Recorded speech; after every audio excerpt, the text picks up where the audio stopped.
Okay hi guys, welcome back to my channel. मेरा नाम है त्रिषिता चक्रवर्ती और तुम मेरे साथ देख रहे हो इकोसिस्टम का one shot. I promise you, मैंने कहा है एनसीईआरटी लाइन बाय लाइन करवाना है, इसका मतलब लाइन बाय लाइन ही है। इसका मतलब ये तो नहीं कि मैं एनसीईआरटी खोल के बैठ जाऊं, तुम्हें एक्सप्लेन करने लग जाऊं कि इकोसिस्टम क्या होता है नहीं होता है, वो नहीं होगा।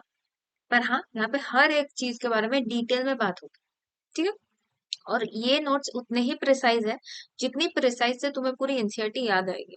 तो कुछ करो या ना करो, तुम सब्सक्राइब करो, लाइक करो, कमेंट करो, फर्क नहीं पड़ता। पर ये जो पीडीएफ है वो टेलीग्राम से कलेक्ट करना है।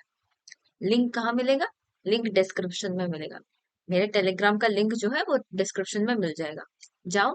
एकदम मैंने अभी अभी अपलोड किया है। जब मैं रिकॉर्ड कर रही हूँ उससे 5 मिनट पहले मैंने अपलोड किया है। ठीक है। I hope you will take it. Okay. Now let's get to the class. Okay. अब देखो, ये जो इकोसिस्टम है ये टर्म किसने दिया था? ये टर्म दिया था हम लोगों को ए जी टैंसले ने। सर ए जी टैंसले ने हमें 1935 में ये टर्म दिया था, इकोसिस्टम। अब इकोसिस्टम का मतलब क्या होता है? सिस्टम सिस्टम बहुत जो हम लोग तो बहुत सिस्टम सिस्टम करते हैं, वो वाले सिस्टम की बात नहीं कर रहे। वो वाले सिस्टम की बात नहीं कर रहे। पर इकोसिस्टम होता क्या है? मेनली इकोसिस्टम क्या होता है? बायोटिक एंड एबायोटिक फैक्टर्स का एक इंटरैक्शन होता है। उस इंटरैक्शन से एक फिजिकल यूनिट बनता है, जिसे हम लोग क्या कहते हैं? इकोसिस्टम कहते हैं। चलो दिखाती हूँ तुम्हें। देखो यहाँ पे क्या लिखा हुआ है। स्ट्रक्चरल एंड फंक्शनल पार्ट में देखो क्या लिखा हुआ है। इकोसिस्टम के पास दो कंपोनेंट है, एक है एबायोटिक, एक है बायोटिक। ठीक है। ये लोग इंटरैक्ट करते हैं, एक फिजिकल स्ट्रक्चर बनाते हैं। वो फिजिकल स्ट्रक्चर क्या होता है? इकोसिस्टम होता है। ठीक है। और ये दोनों कंपोनेंट्स क्या करते हैं? एनर्जी को फ्लो करने में हेल्प करते हैं। इनकी जो आइडेंटिफिकेशन एंड इन्यूमरेशन होती है, आइडेंटिफिकेशन मतलब क्या है? मैं एक स्पीसीज के नाम से जानी जाती हूँ, मैं एक प्लांट के नाम से जानी जाती हूँ, मैं एक एनिमल के नाम से जानी जाती हूँ, मैं एक फंगी के नाम से जानी जाती हूँ। मेरी जो आइडेंटिफिकेशन हो रही है मेरी जो आइडेंटिफिकेशन हो रही है वही क्या है? वही तो स्पीसीज कॉम्पोजिशन है। तो इकोसिस्टम मेनली क्या कर रहा है? Ecosystem mainly biotic and abiotic factors को एक साथ मिला के एक फिजिकल कंपाउंड बना रहा है। क्या बना रहा है? एक फिजिकल यूनिट बना रहा है, जिसका नामकरण क्या है? इकोसिस्टम है। ठीक है। इसका ही नामकरण इकोसिस्टम है। अब मैं थोड़ा सा तुम्हें से दिखा देती हूँ। हाँ, ये देखो, इकोसिस्टम का एक फ्लो चार्ट है। तुम्हें दिख रहा है? यहाँ पे एक फ्लो चार्ट है इकोसिस्टम का। अब इस फ्लो चार्ट पे तुम ध्यान दो बिल्कुल। इकोसिस्टम को दो पार्ट्स में डिवाइड किया है हमने। एक है नेचुरल इकोसिस्टम, एक है आर्टिफिशियल इकोसिस्टम। आर्टिफिशियल इकोसिस्टम तुम भी बहुत अच्छे से जानते हो, मैं भी बहुत अच्छे से जानती हूँ। क्या क्या होता है? जस्ट एंड गेस करो। एक्वेरियम होता है ना? क्रॉप फील्ड्स जो बनाते हैं, खेती बाड़ी जो होता है ना। कभी तुमने विलेज में गया हो तो अच्छी बात है, अगर नहीं गए हो तो नहीं पता होगा तुमको, पर अगर गए हो तो पता होगा कि वहां पे क्या होता है। वहां पे लैंड बाउंड्री देके खेती बाड़ी होती है ना? तो वो क्या है? वो तो आर्टिफिशियल है ना। अरे वहां पे तो जो खेत बाड़ी लगा रही है, जो बाउंड्री हम लगा रहे हैं, जो खाद हम डाल रहे हैं, जो सॉइल हम यूज कर रहे हैं, जो वाटर हम सप्लाई कर रहे हैं, एवरीथिंग आई एम डूइंग। मैं किसान, मैं कर रही हूँ, है ना? तो वो मेरा सिस्टम हो गया, वो आर्टिफिशियल सिस्टम हो गया। क्यों? क्योंकि वहां पे मैन मेड प्रोडक्शन थी ना वो। उसे तो मैनमेड ने बनाया। वो एक खाली बंजर सी जमीन थी, उसमें मैंने क्या डाला? खाद डाला। मैंने प्लांट्स के सीड पोते। उसके बाद मैंने क्या किया? कल्टीवेशन स्टार्ट कर दिया वहां पे। तो वो मेरी थी, है ना? मैं सही कर रही हूँ। और नेचुरल इकोसिस्टम क्या होता है? जो खुद ब खुद सारा का सारा काम कर लेते हैं कि नहीं, हमें तो इंसानों की जरूरत नहीं है, हम अपना काम आराम से कर लेंगे।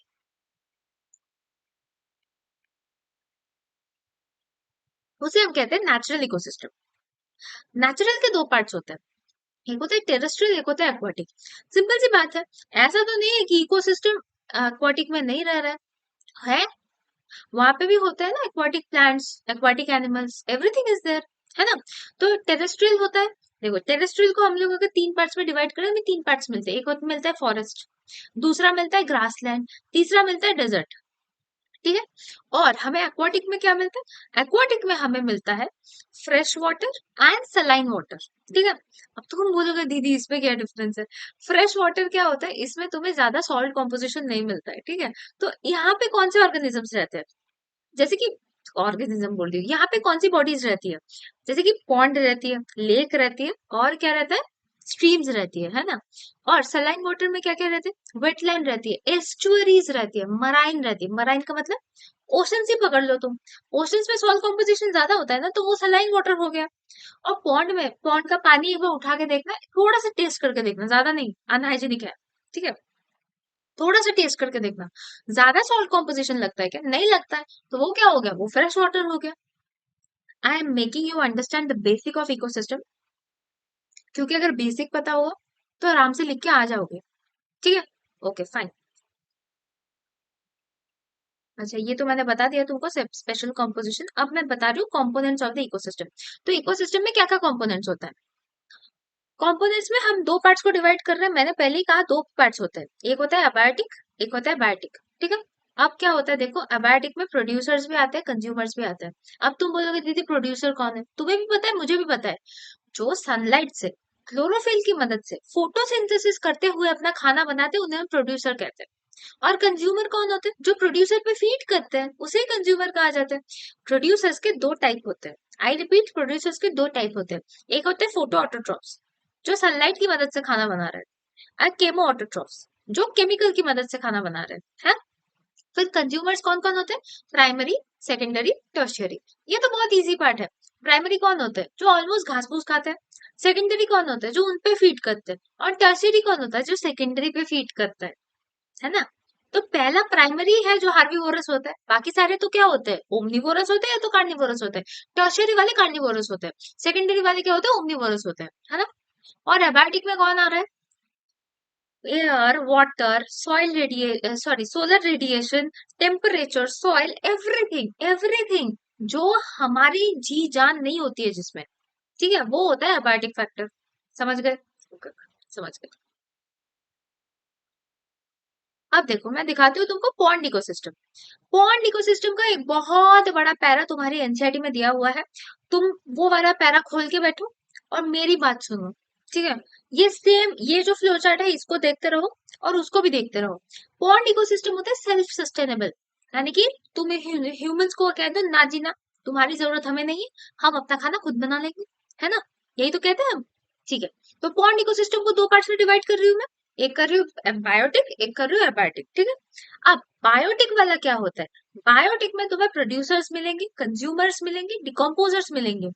अबायोटिक में तुम्हें कौन मिलेगा, सिर्फ सॉइल पार्टिकल मिलेंगे, वाटर मिलेंगे, ऑर्गेनिक एंड इनऑर्गेनिक मैटर मिलेंगे, CO2 मिलेगा, सॉइल मिलेगा, एवरीथिंग मिलेगा, जिसमें कोई जी जान नहीं है, वो एबायोटिक का पार्ट है।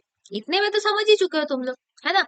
और प्रोड्यूसर्स कौन होता है, प्रोड्यूसर्स होते हैं फाइकोप्लैंटन, ठीक है, वो क्या करता है, खाना बनाता है ना वो, ठीक है। और कौन होता है, एल्गी होती है, एल्गी के अंदर क्लोरोफिल होती है, तुमने ब्लू ग्रीन एल्गी का नाम सुना है, उसमें ग्रीन क्लोरोफिल है, वो अपना खाना खुद बना सकती है, बना सकती है। मार्जिनल प्लांट्स भी बना सकती है। अरे जो प्लांट है जिसके अंदर क्लोरोफिल है, सीधी बात है वो खाना बना सकती है। अगर वो एक्वाटिक भी है फिर भी वो खाना बना सकती है, ये तो बहुत सिंपल सी बेसिक सी बात है।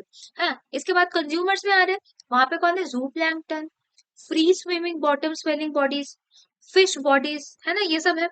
हाँ, उसके बाद होता है डिकम्पोजर्स। डिकम्पोजर्स की कैटेगरी में कौन आता है, फंगी आती है, बैक्टीरिया आती है, फ्लैजिलेट्स आती है ना। तो ये है हमारा पॉन्ड सिस्टम का संसार, ठीक है, आई एम क्लियर। ये है पॉन्ड सिस्टम का संसार, और यही हमें जानना था मेनली, ओके। यही वाली पूरी की पूरी बड़ी सी पैरा बना के दी हुई है, सेम, तुम पढ़ोगे तुम्हें सेम चीज दिखेगी, बिल्कुल सेम टू सेम जो मैं बोल रही हूँ, ठीक है। ओके, इसके बाद आता है इनऑर्गेनिक एंड ऑर्गेनिक कंपाउंड्स को हम लोग ट्रांसफर करते हैं किसकी मदद से, रेडिएंट ऑटोट्रॉफ्स की मदद से, ठीक है।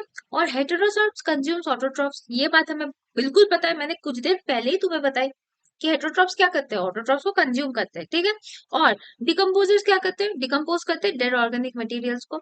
और ये जो मिनरल्स है, ये किसके पास रीयूज होकर वापस जाते हैं, ऑटोट्रॉफ्स के पास। तो एनर्जी फ्लो क्या है, यूनिडायरेक्शनल है। ऐसा नहीं है कि ग्रासोपर खाया, फ्रॉग खाया, स्नेक खाया, लायन खाया, बस एनर्जी हो गया। लायन जब मर रहा है तब वो डिकम्पोजिशन हो रहा है, डिकम्पोजिशन होके जो मिनरल्स है वो कौन एनग्रेव कर रहा है, वो फिर से प्लांट एनग्रेव कर रहा है। यानी कि तुम बिल्कुल नहीं बोल सकते कि फूड चेन एक साइकिल से काम नहीं कर सकता, काम कर सकता है, एनर्जी यूनिडायरेक्शनल हो सकती है, ठीक है। उसका एग्जाम्पल यही था क्या अगर डिकम्पोजर जो डिकम्पोज करते हैं उसके बाद जो मिनरल बचता है वो किसके पास जाता है, ऑटोट्रॉफ्स के पास जाता है। उसी ऑटोट्रॉफ्स क्या करते हैं, उस मिनरल को कंज्यूम करते हैं, उस मिनरल को लेके वो फिर से खाना बनाना स्टार्ट करते हैं in the presence of sunlight. Clear? तो इसके लिए क्या होता है, ये एनर्जी फ्लो यूनिडायरेक्शनल होती है। Very easy. Okay fine. इसके बाद आते हैं प्रोडक्टिविटी में। So we are coming to the first unit, productivity. Productivity के बारे में जानना जरूरी है। इसका मतलब क्या है, rate of biomass per unit area. हम जो बायोमास हो रहा है हमारे यहाँ पे, जो भी बायोमास हम बना रहे हैं यहाँ पे, उसका जो रेट होता है, तुम पर एरिया में एक बायोमास तो कैलकुलेट करोगे ही ना, उसका जो एरिया होता है वो। अच्छा, इसकी यूनिट्स प्लीज याद रखना, इसकी यूनिट्स मैं रिपीट नहीं कर रही हूँ, पर इसकी यूनिट्स याद रखना है। ठीक है? क्या पता तुम्हारे नीट वाले पागल हो गए और ये वाला क्वेश्चन दे दिया कि यूनिट बताओ, यूनिट बताओ बायोमास का, तो बताना पड़ेगा। तो दो तरह के होते हैं, है ना। एक होता है प्राइमरी प्रोडक्शन, दूसरा होता है सेकेंडरी प्रोडक्शन। प्राइमरी प्रोडक्शन का मतलब है amount of biomass per unit area over a time period. अगर 1 घंटा है तो 1 घंटा में कितना हो रहा है, 1 मिनट है तो 1 मिनट में कितना हो रहा है, हाँ 5 मिनट है तो 5 मिनट में कितना हो रहा है, और अमाउंट ऑफ बायोमास कितना हो रहा है, 75%, 50%, 65%, कितना हो रहा है, ये देखना है। ठीक है? उसके साथ ही साथ क्या देखना है, टाइम पीरियड हमें देखनी है। बायोमास कब बन रहा है, टाइम पीरियड कौन सी है, ये दोनों चीजें हमें देखनी है। ठीक है? और कब देखनी है, क्वेश्चन आता है कब देखनी है, ये मैं थोड़ा सा ऐड करना भूल गई थी। देखो यहाँ पे लिखा हुआ है ड्यूरिंग फोटोसिंथेसिस। कब देखनी है, ड्यूरिंग फोटोसिंथेसिस। कब देखनी है, ड्यूरिंग फोटोसिंथेसिस। देखो देखो देखो, मैंने यहाँ पे रखा है, देखो दिख गया। और सेकेंडरी प्रोडक्शन क्या होता है, सेकेंडरी प्रोडक्शन होता है rate of the production of a new organic matter. एक नया ऑर्गेनिक मैटर जो बन रहा है वो हो जाती है सेकेंडरी प्रोडक्शन। प्राइमरी प्रोडक्शन किसके साथ डील करिए, कितना बायोमास बन रहा है, कितने टाइम में बन रहा है, और फोटोसिंथेसिस के अंदर बन रहा है या नहीं बन रहा है। ठीक है? ये काम किसका है, ये प्राइमरी प्रोडक्शन का काम है। और सेकेंडरी प्रोडक्शन क्या कर रही है, ऑर्गेनिक मैटर कितना बन रहा है या जितना भी बन रहा है वो है secondary production. Simple, very simple, very simple. Okay okay. ये नोट्स डाउनलोड हो जाने चाहिए भैया, क्योंकि नोट्स तुम्हें बिल्कुल एनसीईआरटी खोलने में मजबूर भी नहीं करेगी, बहुत इजी लगेगा पूरा का पूरा चीज। ठीक है? ओके। इसके बाद आते हैं ग्रॉस डोमेस्टिक प्रोडक्ट और नेट प्राइमरी प्रोडक्ट। पहले बता दो, ग्रॉस डोमेस्टिक प्रोडक्ट बहुत ज्यादा इंपॉर्टेंट होता है, क्यों, क्योंकि ये rate of production of organic matter बताती है। सेकेंडरी प्रोडक्शन क्या बता रही थी, रेट बता रही थी कि कितना ऑर्गेनिक मैटर तुम्हारा प्रोड्यूस हो रहा है ना। ये क्या बताती है, ये उसका भी रेट बता देती है कि हाँ भाई इतना ऑर्गेनिक मैटर तैयार हो रहा है, ये रहा तुम्हारा रेट। हम्म। और ये क्या होता है, जीपीपी कौन यूटिलाइज करता है, जनरली प्लांट्स कंज्यूम करते हैं, प्लांट्स यूटिलाइज करते हैं। और एनपीपी क्या होता है, ये अवेलेबल बायोमास होता है, ये दिखाता है कि इतना बायोमास मेरे पास अवेलेबल है। मैं कैलकुलेट नहीं करने वाला कितना है कितना नहीं है, नहीं मैं कैलकुलेट नहीं करने वाला। और इसको कैलकुलेट करने के लिए फॉर्मूला भी दिया गया है। कौन सा formula, NPP minus GPP is equal to R, sorry, NPP is equal to GPP minus R, sorry my bad, NPP is equal to GPP minus R. ये एक छोटा सा एक फॉर्मूला दिया हुआ है कि ये बताता है कि कितना बायोमास मेरे पास अवेलेबल है। ये नहीं बता रहा है कि कितना हो रहा है, ये नहीं बता रहा है कि कितने टाइम पे हो रहा है बायोमास, ये सिर्फ बता रहा है इतना बचा हुआ है।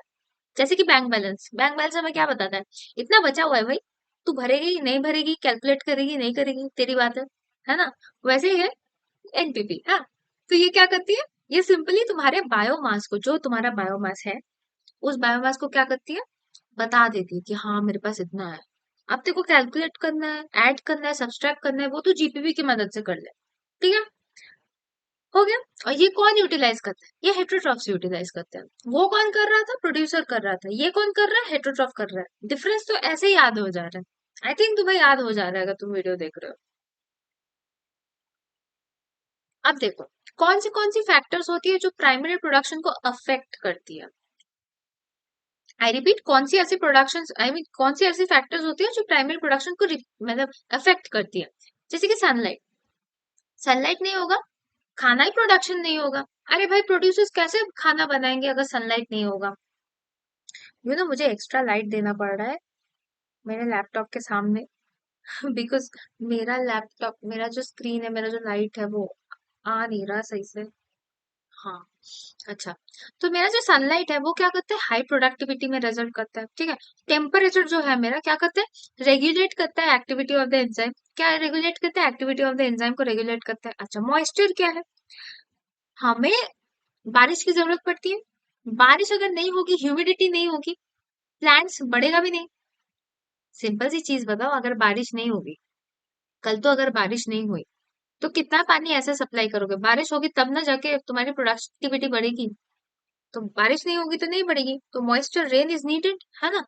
और अगर मेरे पास ज्यादा न्यूट्रिएंट्स आ रहे हैं, अगर मेरे पास ज्यादा न्यूट्रिएंट आ रहे हैं, इसका सिंपल मतलब क्या है, मेरी प्रोडक्टिविटी भी ज्यादा हो रही है। अरे न्यूट्रिएंट ज्यादा है, मैं प्रोडक्शन भी ज्यादा ही करूंगी ना। खाद अगर ज्यादा है तो कल्टीवेशन भी ज्यादा ही करूंगी ना, है ना।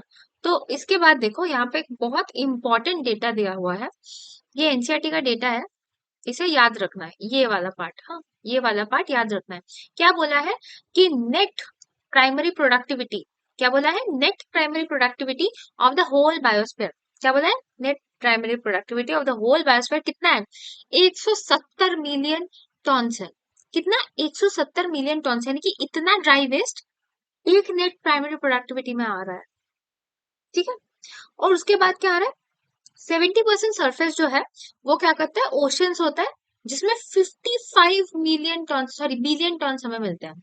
95% बिलियन टन हमें मिलते हैं यहाँ पे, जो कि वेट वेस्ट है। और बाकी का क्या है, ड्राई वेस्ट है। तो एक अंदाजा लगा सकते हैं कि वेस्ट कितना आ रहा है। हम्म, एक अंदाजा तो लगा ही सकते हैं कि वेस्ट कितना आ रहा है। अब आता है डिकम्पोजिशन पे। डिकम्पोजिशन क्या होता है, मेरा एक ऑर्गेनिक मैटर है, मैंने उसको तोड़ के इनऑर्गेनिक मैटर बना दिया, तो वो क्या बन गया, डिकम्पोजिशन बन गया। इनऑर्गेनिक मैटर म्हणजे CO2, वाटर, न्यूट्रिएंट्स, है ना, ये है। और इसका जो रॉ मटेरियल होता है, डिकम्पोजिशन का जो रॉ मटेरियल होता है वो क्या होता है, डेड प्लांट्स एंड एनिमल्स होते हैं, लीव्स होते हैं, सब कुछ डेड है। Leaves, bark, flower, animal remains, faecals matter, ये सारे के सारे क्या होते हैं, रॉ मटेरियल होते हैं। ये सारे के सारे बना के क्या बनते हैं, डेट्रिटस बनते हैं। डेट्रिटस बनते हैं, ठीक है, डेट्रिटस बोलते हैं उसको। मेरा मुंह खुद ही स्वैंगल हो जा रहा है, ठीक है, क्या बोलते हैं, डेट्रिटस बोलते हैं। एक सेकंड, एक सेकंड, होल्ड होल्ड होल्ड। हाँ भैया, ये बहुत, ये लाइट बहुत इरिटेट कर रही है, पर ये रखना भी जरूरी है वरना मेरा शक्ल नहीं दिखेगा तुमको, ठीक है। तो dead plants and animals, leaves, bark, flowers, animal remains, faecal matter, ये सब क्या होते हैं, सब कुछ मिला के डेट्रिटस बनता है, ठीक है। ओके फाइन, इस डेट्रिटस का बहुत काम आएगा अभी, ठीक है। अब मैं बताती हूँ स्टेप्स क्या क्या होता है डिकम्पोजिशन के। तो मेनली डिकम्पोजिशन का जो स्टेप्स होता है, पहले तो आती है फ्रैगमेंटेशन। फ्रैगमेंटेशन का मतलब हम बहुत जन जानते हैं कि ब्रेक डाउन होता है डेट्रिटस, जितने भी रॉ मटेरियल है सबका ब्रेक डाउन कर दो, फ्रैगमेंटेशन हो गया। लीचिंग क्या है, वाटर सोल्यूबल पार्टिकल्स जो होते हैं वो सॉइल के अंदर जाके प्रेसिपिटेट हो जाते हैं, ठीक है। कैटाबोलिज्म क्या है, बैक्टीरियल एंड फंगल डिग्रेडेशन, जो बैक्टीरियल एंड फंगल डिग्रेडेशन हो रहा है उसे हम लोग कैटाबोलिज्म कह रहे हैं। कैटा मतलब कुछ कटना, कैटा कटना, ठीक है। तो यहाँ पे क्या हो रहा है, बैक्टीरियल एंड फंगल डिग्रेडेशन हो रही है। ह्यूमिडिफिकेशन क्या होती है, accumulation of the dark colour enormous substance, जिसको हम लोग ह्यूमस कहते हैं। पहले भी क्वेश्चन आ चुका है ऐसे पीवाईक्यू, सीबीएसई में भी आ चुका है, नीट में भी आ चुका है, तो मेक इट अ मार्क, ठीक है। ह्यूमिफिकेशन पूछ सकता है। एंड मिनरलाइजेशन क्या होता है, ह्यूमस को जब हम लोग डिग्रेड कर रहे हैं तब वो हो जाता है मिनरलाइजेशन, ओके, ठीक है। ना फैक्टर्स अफेक्टिंग डिग्रेडेशन, अब ये डिग्रेडेशन को कौन कौन इफेक्ट करते हैं, स्पेशली देखो डेट्रिटस के अंदर जब लिग्निन और काइटिन बहुत अच्छे लेवल पे हो, आई एम सेइंग रिच, ठीक है, detritus rich in lignin and chitin, तब डिकम्पोजिशन रेट जो होता है वो स्लो हो जाता है, जो डिकम्पोज हो रहा है वो स्लो हो जाता है, ठीक है। अच्छा, जब उसके अंदर नाइट्रोजन और वाटर सॉल्युबल बॉडीज ज्यादा हो, तब डिकम्पोजिशन क्या होती है, हाई हो जाती है। नाइट्रोजन टॉक्सिक मटेरियल है, वाटर सॉल्युबल सारे के सारे कंपाउंड इतने अच्छे नहीं होते, यहाँ पे शुगर की बात हो रही है। ये जो वाटर सॉल्युबल कंपाउंड्स बोल रहे हैं, यहाँ पे शुगर की बात हो रही है, ठीक है। तो इसकी वजह से क्या होता है, डिकम्पोजिशन हाई हो जाती है। पर केमिकल कॉम्पोजिशन में देखो तो अगर लिग्निन और काइटिन रहेगा तो मेरी डिकम्पोजिशन स्लो हो जाएगी, स्लो हो जाएगी, okay. Okay, now climatic factors. Climatic factors में क्या होता है, warm and moist environment favours degradation, I mean sorry decomposition. तो जितना तुम्हारा टेम्परेचर वार्म रहेगा, मॉइस्ट रहेगा, डिकम्पोजिशन भारी मात्रा में अच्छे से होगी, ठीक है। पर लो टेम्परेचर क्या करता है, डिकम्पोजिशन में बाधा देता है।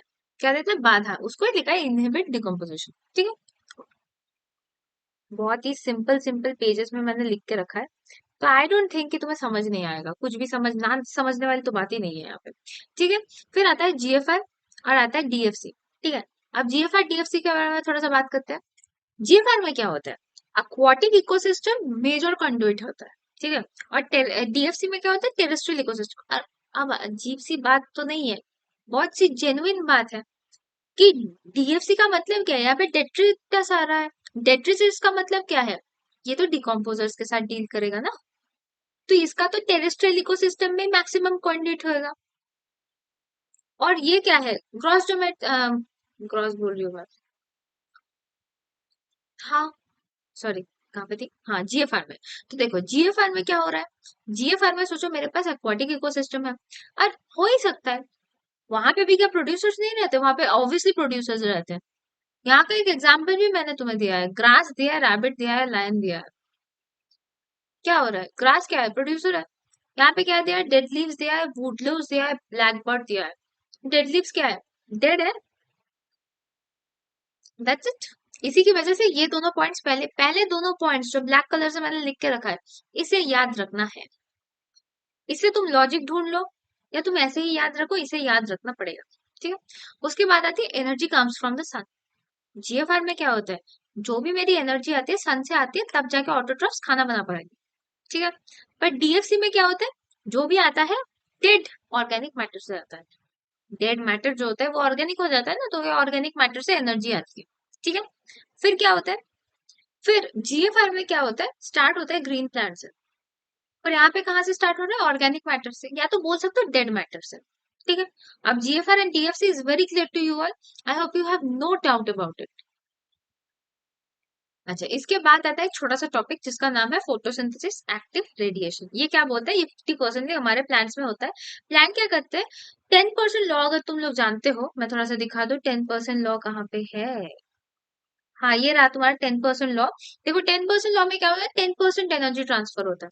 हर ट्रॉफिक लेवल पे 10% करके एनर्जी ट्रांसफर हो रही है, ठीक है। अब मैं थोड़ा सा इधर इधर आ जाती हूँ, मैं थोड़ा सा, हाँ। अब देखो प्लांट सन के पास है, सोचो सन मुझे को 100 दे रहा है, तुम इस एग्जाम्पल को देखो, हाँ। जो सन वाला एग्जाम्पल है उस पे फोकस करो, please focus on the board, I request please focus on the board, ठीक है। सोचो मेरे पास सन है, देखो यहाँ पे 100% सन दिया हुआ है ना। 100% एनर्जी सन कैरी कर रहा है, उसने प्रोड्यूसर को दिया, तो वो क्या 10% ले पाया। वो 2 से 10% ही ले सकता है, इससे ज्यादा वो ले ही नहीं सकता। वो अगर सोचे कि हाँ मैं आज 100 ले लूंगा, 100% एनर्जी ले लूंगा, वो ले ही नहीं पाएगा, ठीक है। तो वो क्या करेगा, वो 10% एनर्जी यहाँ से लेगा, ठीक है। उसके बाद वो क्या करेगा, इसको प्राइमरी कंज्यूमर में कन्वर्ट करेगा। आई रिपीट, ये उसको क्या करेगा, प्राइमरी कंज्यूमर में कन्वर्ट करेगा विथ 10% एनर्जी। इससे 10% घट गया, ठीक है। उसके बाद प्राइमरी कंज्यूमर्स में क्या हुआ, जितनी भी एनर्जी बची उससे 10% घट गया। मतलब समझ रहे हो कितना कम एनर्जी जा रहा है, एनर्जी ही नहीं जा रहा है। जब तक टर्शियरी कंज्यूमर आती है, मेरे को तो नहीं लगता थोड़ा सा भी एनर्जी एक्चुअली में बचता है। तुम खुद सोच के देखो, तुम्हारी मम्मी ने तुमको 100 चॉकलेट्स दिए, तुमने उसमें से 10 ही ले पाई तुम, ठीक है, उससे ज्यादा हाथ में जगह नहीं थी, ठीक है। अब उसमें से क्या हुआ, तुम्हारे भाई ने, तुम्हारे पहले भाई ने, उन्होंने 10 ले लिया, ठीक है, मतलब 10 नहीं लिया, 10% ले लिया, ठीक है।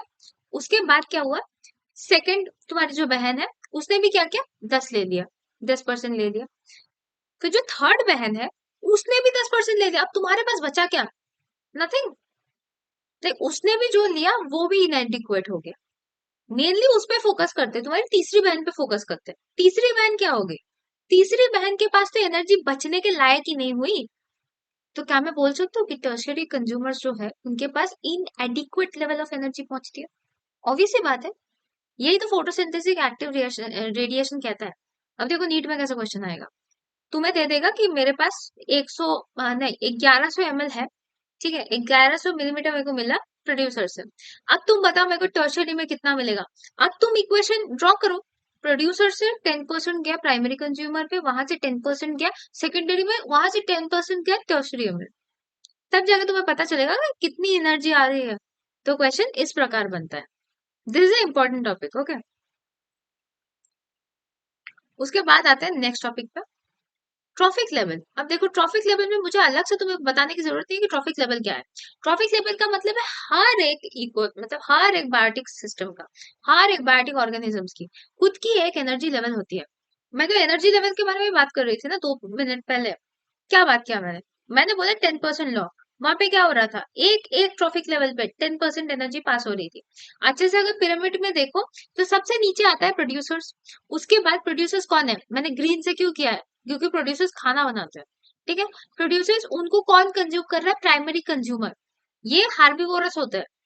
अरे हाँ रे, ये तो प्लांट्स है ना, तो इसको जो कंज्यूम करेगा वो तो हार्बिवोरस होगा। अब इसको जो कंज्यूम करेगा वो ओमनीवोरस भी हो सकता है, कार्निवोरस भी हो सकता है। पर सेकेंडरी कंज्यूमर को जो कंज्यूम कर रहा है, टर्शियरी वाला जो एकदम ऊपर है, वो तो पक्का कार्निवोरस है। तो इनके अंदर एनर्जी तो ट्रांसफर हो रही थी, वही तो मैं समझा रही थी तुमको। तो ट्रॉफिक लेवल क्या हुआ, organisms occupy specific trophic level. हर ऑर्गेनिज्म की खुद की ट्रॉफिक लेवल होती है जहां पे उसे एडिक्वेट अमाउंट ऑफ एनर्जी मिलती है। पर मैं कहूँ एडिक्वेट अमाउंट की तो एनर्जी मिलती ही नहीं है ना। इसके एग्जाम्पल के लिए मैंने देखो एक यहाँ पे एक एग्जाम्पल रखा है, फाइटोप्लैंक्टन। वहां से एनर्जी गई जू प्लैंक्टन पे, वहां से एनर्जी गई बर्ड्स पे या तो फिश पे, और वहां से एनर्जी गई लाइन तक। अब तुम बताओ फाइटोप्लैंक्टन क्या है, वो तो खाना बनाती है, वो प्रोड्यूसर है। वहां से जू प्लैंक्टन तक गई, वो प्राइमरी कंज्यूमर है। ठीक है, वहां से बर्ड एंड फिश तक गई, सेकेंडरी कंज्यूमर। और यहाँ पे लायन आ गया टर्शरी कंज्यूमर। तो ये सब क्या है, ये producer, primary consumer, tertiary consumer, secondary consumer, ये सब क्या है, ये सब एक लेवल है, ट्रॉफिक लेवल है। इस लेवल के बेसिस पे डिवाइड हो रही है पूरी की पूरी चीज। Got it? Okay, next topic. 10% law बोलते हैं, first law of thermodynamics and second law of thermodynamics. यहाँ पे तुमसे लॉ नहीं पूछ रहा है, केमिस्ट्री लाके यहाँ पे खड़ा नहीं कर रहा है तुम्हारे पास। बस बोल रहा है कि यहाँ पे काम क्या है। काम क्या है, देखो एक जो एनर्जी बनाती है वो दूसरे पे ट्रांसफर होती है। एनर्जी इज नॉट डिस्ट्रक्टेबल, यही हमने पढ़ा था ना। हमने क्या पढ़ा था, एनर्जी कभी बर्बाद नहीं हो सकती है, वो एक बॉडी से दूसरे बॉडी में ट्रांसफर हो सकती है। वही तो हो रही है, प्रोड्यूसर्स को प्राइमरी कंज्यूमर खा रहा है, तो एनर्जी ट्रांसफर हो रही है ना, first law of thermodynamics use हो रहा है ना। सिंपल सी बात है। ठीक है, लाइट एनर्जी केमिकल एनर्जी में बन रही है, एनर्जी क्या हो रहा है, ट्रांसफर हो रहा है, डिस्ट्रॉय तो नहीं हो रहा है ना। फिर आता है सेकंड लॉ ऑफ थर्मोडायनेमिक्स, ये क्या कहते हैं, फूड चेन में जो लॉस होता है वो रेस्पिरेशन की वजह से होता है। दैट्स आल्सो वैलिड पॉइंट, है ना। उसके बाद आता है नेक्स्ट टॉपिक पे, ecological pyramid, the most interesting topic. यहाँ से एमसीक्यू उठा के दे देते हैं, क्या करता है, देखो 3 पार्ट्स में डिवाइड कर सकते हैं हम इसको। नंबर पे डिवाइड कर सकते हैं, बायोमास पे डिवाइड कर सकते हैं, एनर्जी पे डिवाइड कर सकते हैं। सारे के सारे मैंने पिरामिड्स ड्रॉ किए हैं। दिखने में तो सब सेम ही है, पर इनकी खूबियां जान लो, क्योंकि ये तुम्हें हमेशा याद नहीं रहेगा। तुम्हें डायग्राम्स हमेशा याद नहीं रहेगा। We are humans, we are not robot, we can not recall everything, right. तो यहाँ पे क्या याद रखना है, ये जो ब्लू कली इंक से मैंने लिखा है, क्या लिखा है, इकोसिस्टम इन्वर्ट हो जाता है। नंबर ऑफ पिरामिड्स के टाइम पे इकोसिस्टम हमेशा इन्वर्ट हो जाता है, बायोमास के टाइम पे भी इन्वर्ट हो जाता है। पर जो एनर्जी होती है उसमें हमेशा अपराइट पिरामिड रहता है। और एनर्जी वाली पिरामिड ही आइडियल पिरामिड होती है। ठीक है, एनर्जी वाली जो पिरामिड होती है वो आइडियल पिरामिड होती है। और ये जो बाकी मैंने लिखा हुआ है, ये मैंने क्यों लिखा है, देखो ये वाला तो मैंने लिखा है डिक्रीज दिखाने के लिए, ग्रासलैंड में डिक्रीज, सॉरी बायोमास में डिक्रीज हो रहा है ये दिखाने के लिए मैंने ये से लिख दिया। ये क्या हो रहा है, ये फ्लाइट फाइको प्लैंटन वाला हो रहा है ना। और यहाँ पे ग्रासलैंड का एग्जाम्पल दिया है मैंने। तो I have given some condition जिसके ऊपर मैं ये दिखा रही हूँ। हाँ, ओके, इसके बाद आते हैं, I think this is the last, yes this is the last topic. वो है कि limitation of the ecological pyramid. अब इसकी लिमिटेशन क्या क्या है, देखो it does not take in account to some species. ऐसी बहुत सारी स्पीसीज है जो ट्रॉफिक लेवल पे नहीं आ रही। पर ऐसा तो नहीं है कि वो खाना नहीं खा रही है, ऐसा तो नहीं है उनपे एनर्जी ट्रांसफर नहीं हो रही, सब कुछ हो रहा है पर उन्हें इंक्लूड नहीं किया जा रहा है। ठीक है, और सैप्रोफाइट्स को कोई भी जगह नहीं दी गई है, इकोलॉजिकल पिरामिड में सैप्रोफाइट्स को कोई जगह नहीं दी गई है। दिस इज स्ट्रेंज, उनको होना चाहिए क्योंकि वो होते हैं जो पूरे के पूरे एनवायरनमेंट को क्लीन रखते हैं। वो होते हैं जो फीड करते हैं डिकम्पोजर्स के ऊपर, यानी ऑर्गेनिक मैटर्स के ऊपर, डेड ऑर्गेनिक मैटर्स के ऊपर। उनको कोई दर्जा नहीं दिया गया है इकोलॉजिकल पिरामिड में, है ना। This is so shocking. उसके बाद क्या बोला है, उसके बाद क्या बोला है, it assumes a simple food chain, no place for the food web, है ना। तो क्या बोला है कि फूड चेन है, फूड वेब नहीं है। अब तुम एक चीज में कंफ्यूज हो जाओगे, फूड चेन क्या है और फूड वेब क्या है। तो देखो फूड वेब क्या होता है, बहुत सारे फूड चेन को मिला के फूड वेब बनता है, ठीक है। और फूड चेन क्या होता है, एक सिंपल सा चेन होता है जो फूड चेन होता है।